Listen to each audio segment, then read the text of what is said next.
বন্ধুরা দেখো, গাছে একটা জবা ফুল ফুটেছে, পঞ্চমুখী জবা।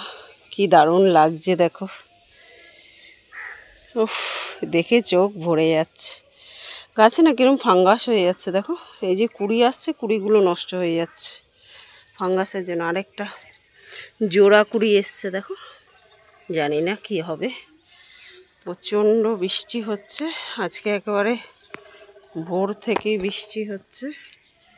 মেঘলা ওয়েদার, আকাশটার অবস্থা দেখো, কালো হয়ে রয়েছে।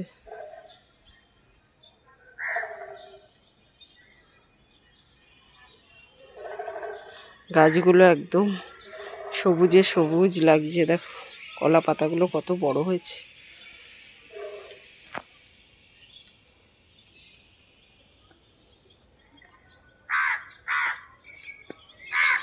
ফুলটা দেখে মন ভরে যাচ্ছে।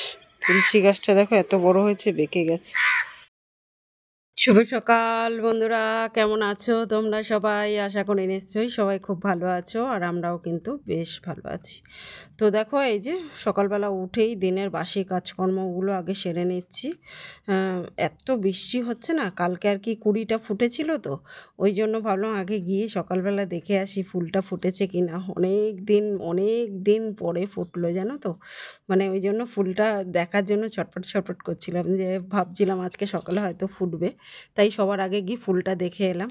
চলো, কেচে মেলে সমস্ত বাসি কাজ সেরে স্নান ধান করে একেবারে পুজোটাও সেরে নিলাম।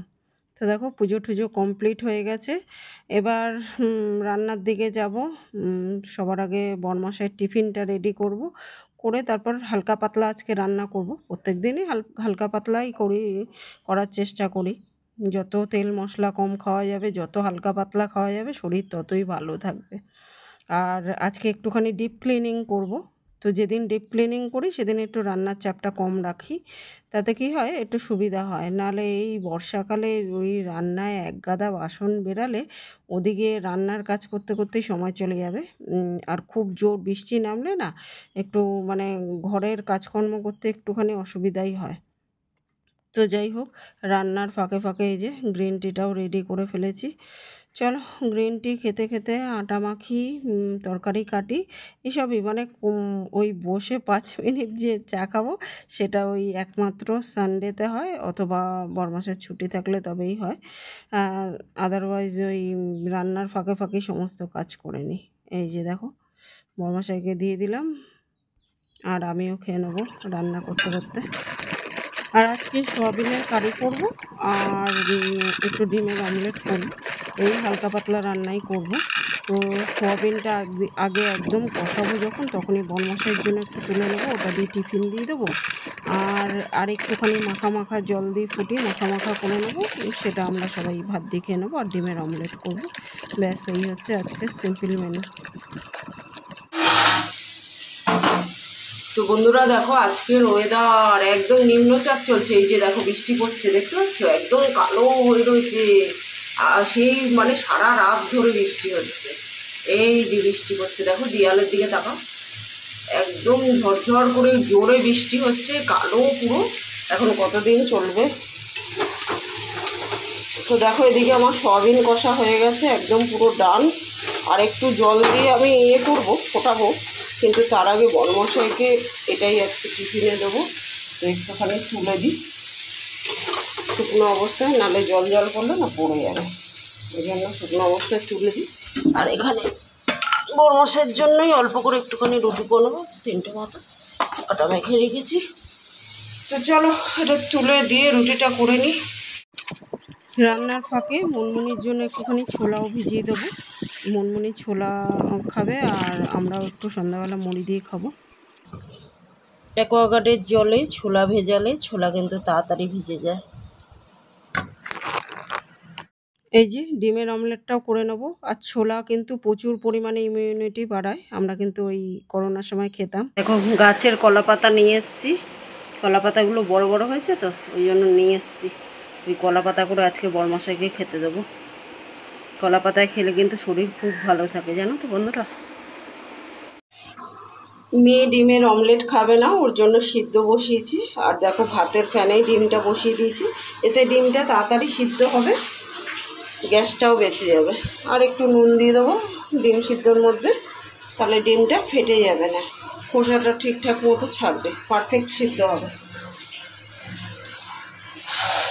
মেয়েদের একটু তো বুদ্ধি করে করে কাজ করতেই হয়, তাই না?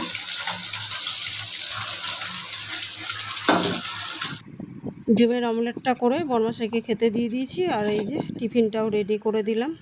চলো এবার আমার ব্রেকফাস্টও করে নেবো। আর আমি আজকে ব্রেকফাস্টে রুটি খাবো না, আমি খাবো ছাতু, কারণ আজকে প্রচুর পরিমাণে কাজ আছে, প্রচুর কাজ। ফুল এনার্জি নিয়ে যেদিন কোমর বেঁধে কাজ করি সেদিন কিন্তু ব্রেকফাস্টে ছাতুটাই খাওয়ার চেষ্টা করি, কারণ ছাতু এমন একটা জিনিস যেটা শরীরে ক্লান্তি আসতে দেয় না। তো যারা অনেক কাজ করতে চাও ফুল এনার্জি নিয়ে, তারা কিন্তু ব্রেকফাস্টে ছাতু রাখতে পারো। আর মেয়ের ব্রেকফাস্ট হচ্ছে আজকে কচুরি আর তরকারি। খাওয়া দাওয়ার পার্ট হয়ে গেছে, বরমাসে টিফিন নিয়ে অফিসেও বেরিয়ে গেছে, আর ওই যে মেয়ে পড়তে বসে পড়েছে। আর আমি দেখো সবার আগে যা যা ডাস্টিং আছে সেগুলো করে নিচ্ছি। আর এগুলো যেহেতু প্রত্যেক দিন স্নান করার আগে 1 ঘন্টা হাতে সময় নিয়ে প্রত্যেক দিন সব কিছু ডাস্টিং করি, তাই খুব যে ময়লা সেরকম কিছু নেই। সপ্তাহে 1 দিন করে কলিন দিয়ে একদম ভালো করে মুছে পরিষ্কার ন্যাকড়া দিয়ে মুছে নিই, কিংবা অল্টারনেট ডে বাই ডেও করি, মানে যখন যেরকম আর কি হয়। যখন দেখি যে আয়নাগুলো বেশি একটুখানি ছাপ পড়ে গেছে, হাতের ছাপ বা জল ছিটে ছিটে ছাপ পড়ে যায় দেখবে, তখন একটুখানি কলিন দিয়ে মুছে নিই। আর প্রত্যেক দিন মোছাও আবার ঠিক না, কলিন দিই প্রত্যেক দিন মুছলে আবার জিনিসের কালারটা তাড়াতাড়ি নষ্ট হয়ে যায়। তো যাই হোক, খাট ফাট সমস্ত কিছু এখন মুছে টুছে পরিষ্কার করে নেবো। আর কয়েকদিন আগেই 2-1 দিন আগেই আর কি কলিন দিয়ে মুছেছি, ওটা আর শেয়ার করা হয়নি তোমাদের সঙ্গে। তো ওই জন্য আজকে আর কলিন দিয়ে মুছবো না। দেখো এমনিতেই আমার ছবিটা দেখা যাচ্ছে, মানে আয়না ডাইজের মতো পরিষ্কারই আছে। তো কলিন দিয়ে কদিন আগেই মুছে পরিষ্কার করছি। প্রত্যেকটা জিনিস পরিষ্কার রাখাটা আমার অভ্যাস, তাই প্রতিদিন চেষ্টা করি মানে প্রত্যেকটা জিনিসকে একদম নিট অ্যান্ড ক্লিন রাখতে। তো ওই জন্য ডিপ ক্লিনিংয়ের দিন কিন্তু আমার খুব যে চাপ হয় বা খুব কসরত করতে হয় সেটা কিন্তু না। যেহেতু প্রত্যেক দিন পরিষ্কার করি, তাই এগুলো পরিষ্কারই থাকে, অল্প ক্লিনিংয়েই পরিষ্কার হয়ে যায়। তো দেখো এখন সমস্ত কিছু ভালো করে মুছে টুছে নিয়ে ঝাড়-টাড় দিয়ে তারপরে মুছে টুছে তারপরে ডিপ ক্লিনিং করব। খাটটাও প্রত্যেক দিন মোছা হয়, তাই বেশি ধুলো বেরাবে না, বা ওই আলগা ধুলোটা আর কি ঘরে পড়বে না মোছার পরে মুছলেও। আর দেখো এখন আয়নাগুলো একটু ছোপ দেখা যাচ্ছে, ওটা আবার পরে আমি কলিন দিয়ে মুছে নিয়েছিলাম, কিন্তু এত কিছু দেখাতে গেলে ভিডিও অনেক বড় হয়ে যাবে, ওই জন্য আর সেটা ভিডিও করিনি। তো দেখো এখন আয়নার সামনেটাও ভালো করে মুছে ওখানে বেশি কিছু রাখা হয় না, কারণ এত পরিমাণে ইঁদুর আছে না, সব নিয়ে চলে যায় জানো তো ইঁদুর, ওই জন্য বেশি কিছু আর রাখি না, কয়েকটা দরকারি জিনিসপত্রই রাখা হয়। শিপ্রা ফ্যামিলি থেকে কমেন্ট করেছে, ঝিরঝিরে বৃষ্টির দিনে খিচুড়ি ওয়াও, তার ওপর গোবিন্দভোগ চালের খিচুড়ি আমরাও করি, খুব ভালো লাগে। হ্যাঁ গো দিদিভাই, গোবিন্দভোগ চালের খিচুড়ি শুধুই খাওয়া যায়, এত ভালো লাগে, মানে একটা ভোগের প্রসাদ একটা স্মেল আসে না, দারুণ লাগে খেতে। তো দেখো জল টল রাখি, সেগুলো সমস্ত কিছু এখন মুছে পরিষ্কার করে নিচ্ছি। নবনীতার গান গল্প আইডি থেকে দিদিভাই কমেন্ট করেছে, তোমার আজকের মেনু হালকা কিন্তু খুবই লোভনীয়। থ্যাংক ইউ সো মাচ দিদিভাই। চন্দ্রগুহা আইডি থেকে কমেন্ট করেছে, তোমার চ্যানেলের নামটা আরও বড়, কিন্তু আপাতত আমার মোবাইল স্ক্রিনে এইটুকু দেখাচ্ছে, তো এইটুকুই বললাম। চন্দ্রগুহা আইডি থেকে কমেন্ট করেছে, তোমার কথা, রান্নাবান্না, ঘরের কাজকর্ম সব মিলিয়ে খুব সুন্দর video Soma. Thank you so much দিদিভাই। সুদীপ্তার সাথে গানে গানে আইডি থেকে দিদিভাই কমেন্ট করেছে, তোমার পুজো দেখে নিলাম, বৃষ্টির দিনে খিচুড়ি, 2 রকম পাঁপড় ভাজা, দেখে লোভ হচ্ছে, লাইক দিয়ে দেখে নিলাম। থ্যাংক ইউ সো মাচ দিদিভাই, চলে এসো বোনের বাড়িতে, একসঙ্গে খাবো। ইচ্ছে ডানা আইডি থেকে দিদিভাই কমেন্ট করেছে, এই পাঁপড়গুলো দেখতে খুব ভালো লাগে, সুন্দর করে গুছিয়ে রেখেছো। আম, আমি কেরালাতে বসে তোমার ভিডিও দেখছি। থ্যাংক ইউ সো মাচ দিদিভাই, খুব ভালো থেকো, সুস্থ থেকো তোমরা সবাই। তো দেখো যা যা ডাস্টিং করার হয়ে গেছে, এবার ঘরটা ভালো করে ঝাড় দিয়ে ভালো করে একটুখানি ফিনাইল দিয়ে মুছেও নিচ্ছি। নতুন বন্ধুদের বলছি, আমি ইউটিউবের কিছু কারণের জন্য নতুন বন্ধুদের বন্ধু করতে পারছি না, কিন্তু আমার ভালোবাসা অবিরাম থাকবে প্রত্যেকের জন্য, সেদিকে কোনো মানে কমতি হবে না। যাদের বন্ধু করতে পারিনি এখনও, তাদের ঠিক সময় মতো আমি করে নেব, তোমরা কিন্তু কিছু মনে করো না প্লিজ। আর প্রত্যেকে যারা যারা আমার সাথে আছো, তাদের প্রত্যেককে অসংখ্য ধন্যবাদ। সবাই খুব ভালো থেকো, সুস্থ থেকো। জেবি কিচেন থেকে দিদিভাই কমেন্ট করেছে, খুব সুন্দর ভিডিও, ভীষণ ভালো লাগলো, Jai Jagannath. Thank you so much দিদিভাই। সোমা ইউএসএফ আইডি থেকে কমেন্ট করেছে, সো বিউটিফুল ভিডিও শেয়ারিং দিদিভাই, দারুণ লাগলো। থ্যাংক ইউ সো মাচ বোন, অনেক দিন পরে দেখলাম, খুব ভালো লাগলো। সোমা ডেলি ব্লগ দাস থেকে কমেন্ট করেছে, আমিও তাই মানি, একজনের মধ্যেই সব দেবতাকে পাওয়া যায়, মনে ভক্তি থাকলে সব হয়। আমি কিন্তু সবার ভিডিও ফুল ওয়াচ করি দিদিভাই, তোমার মতোই। গোবিন্দভোগ চালের খিচুড়ি আমি খুব ভালোবাসি। থ্যাংক ইউ সো মাচ বোন। অন্নপূর্ণার হেসেল থেকে দিদিভাই কমেন্ট করেছে, শুভ সন্ধ্যা বোন, ডাল আলু ভাতে পাঁপড়, দারুণ মজার খাবার, খুব সুন্দর ভিডিও, অনেক ভালো লাগলো বোন। থ্যাংক ইউ সো মাচ দিদিভাই। যাদের কমেন্ট পড়তে পারলাম না তারা কিন্তু রাগ করো না কেউ, তোমরা প্রত্যেকে আমার বন্ধু, আর প্রত্যেকের জন্য আমার ভালোবাসা অবিরাম থাকবে। প্রিয়াঙ্কাস কিচেন থেকে কমেন্ট করেছে, খিচুড়ি আমার খুব ভালো লাগে, সব মিলিয়ে খুব ভালো লাগলো, পুরো ভিডিওটা খুব ভালো লাগলো দিদিভাই। থ্যাংক ইউ সো মাচ বোন। আফরিনাস ব্লগ থেকে কমেন্ট করেছে, অসাধারণ লাগলো দিদি, লাইক, ভালোবাসা। থ্যাংক ইউ সো মাচ বোন। ব্লগার রাখি কমেন্ট করেছে, খুব সুন্দর হয়েছে ভিডিওটা দিদিভাই, ঠিক বলেছো দিদিভাই, ভক্তি থাকলেই হবে। একদম ঠিক বোন, খুব ভালো থেকো। গোপা রয় ব্লগ পাঁচমেশালি 90 থেকে দিদিভাই কমেন্ট করেছে, খুব ভালো লাগলো বন্ধু তোমার ভিডিওটা, খিচুড়ি আমারও খুব প্রিয়, কালারটাও খুব ভালো হয়েছে। থ্যাংক ইউ সো মাচ দিদিভাই। Mita kitchen and lifestyle blog থেকে বোন কমেন্ট করেছে, সব কিছু নিয়ে ভিডিওটা খুব সুন্দর লাগলো দিদিভাই। থ্যাংক ইউ সো মাচ বোন। মিমিস ক্রিয়েশন কুকিং আইডি থেকে কমেন্ট করেছে, দিদিভাই আমি ভালো আছি, তোমার পুরো ভিডিওটা লাইক দিয়ে দেখলাম, খুব ভালো লাগলো, সব সময় তোমার ভিডিওগুলো খুব ভালো লাগে। থ্যাংক ইউ সো মাচ দিদিভাই, এটা আমার কাছে ভীষণ বড় একটা পাওয়া, তুমি সব সময় আমার ভিডিও যে ফুল ওয়াচ করো, আমি সেটা বুঝি তোমার কমেন্ট পড়ে, আর সব সময় সুন্দর সুন্দর কমেন্ট করো, তার জন্য অসংখ্য ধন্যবাদ। চলো আর কিছু বন্ধুদের নাম নেওয়া যাক, তার মধ্যে হচ্ছে সুব্রত, অর্চনা রান্নাঘর, শ্রাবণীর রান্নাঘর, Muktadhara, Mamata lifestyle blog, my village life Ayesha থেকে দিদিভাই, এরা প্রত্যেকে আমার সঙ্গে প্রতিদিন থাকে, তোমাদের সবাইকে অসংখ্য ধন্যবাদ। আরও কিছু নাম বলবো, দ্য আম্মুস কিচেন বাই কাসফিয়া, কারোর চ্যানেলের নাম যদি ভুলভাল বলে থাকি তাহলে কিছু মনে করো না প্লিজ।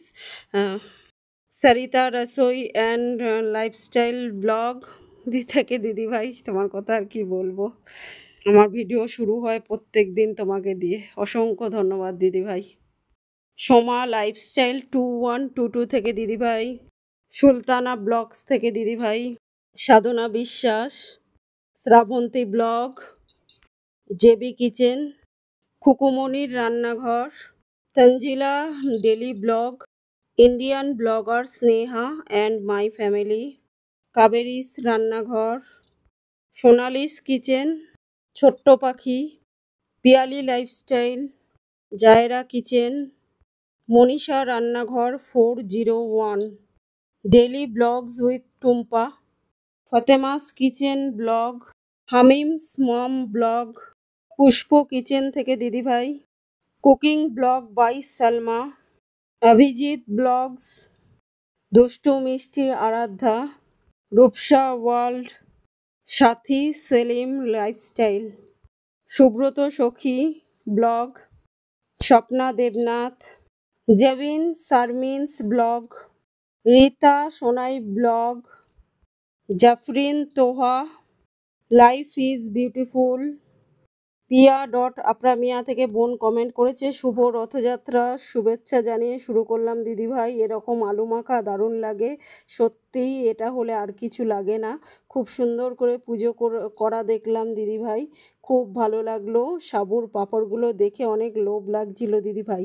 খিচুড়ি আমিও খুব পছন্দ করি, ভালোবাসা দিয়ে দেখে নিলাম দিদিভাই। তুমি তো অনেক দূরে থাকো বোন, ব্যাঙ্গালোরে থাকো। যদি কোনো সময় কলকাতায় আসো, যদি সম্ভব হয় আমার বাড়িতে এসো, একসঙ্গে বসে খাবো। Bangladeshi blogger Dilara, thank you so much দিদিভাই। সোনার তরী, এমবি কিচেন, নানান ব্যঞ্জন, Suraiya Nihar family blog, Razia daily blog, রিজিতার দিনলিপি থেকে দিদিভাই প্রত্যেক দিন আমার সাথে থাকো, প্রত্যেক দিন পুরো ভিডিও দেখো। তো চলো বন্ধুরা, যারা বাদ রয়ে গেলে আমাকে কমেন্ট করে জানিও, আমি পরের দিন আবার পরের ব্লগে তোমাদের নাম বলে দেবো। তো আজকের মতো এই পর্যন্তই বন্ধুরা, আবার দেখা হবে নেক্সট ব্লগে। ততক্ষণের জন্য সবাই খুব ভালো থেকো, সুস্থ থেকো। আর আমার ভিডিওগুলো যদি ভালো লাগে তোমাদের, লাইক শেয়ার কমেন্ট করে চ্যানেলটাকে সাবস্ক্রাইব করে দিও। তো দেখো, ধোয়া কাচা চাদর পাতলে ঘরের লুকটাই যেন পুরো চেঞ্জ হয়ে যায়। আর ক্যামেরায় তো এরকম আলো আলো দেখাচ্ছে, বাইরে পুরো অন্ধকার, এখন ঝমঝমিয়ে বৃষ্টি হবে একটু পরেই। তো চলো, আর ওয়ারগুলো এখন ভরার টাইম হলো না, পরে একেবারে স্নান টান করে সন্ধ্যাবেলা বা বিকেলবেলা যখন জামা কাপড় ভাঁজ করবো তখন ভরে দেবো। টাটা।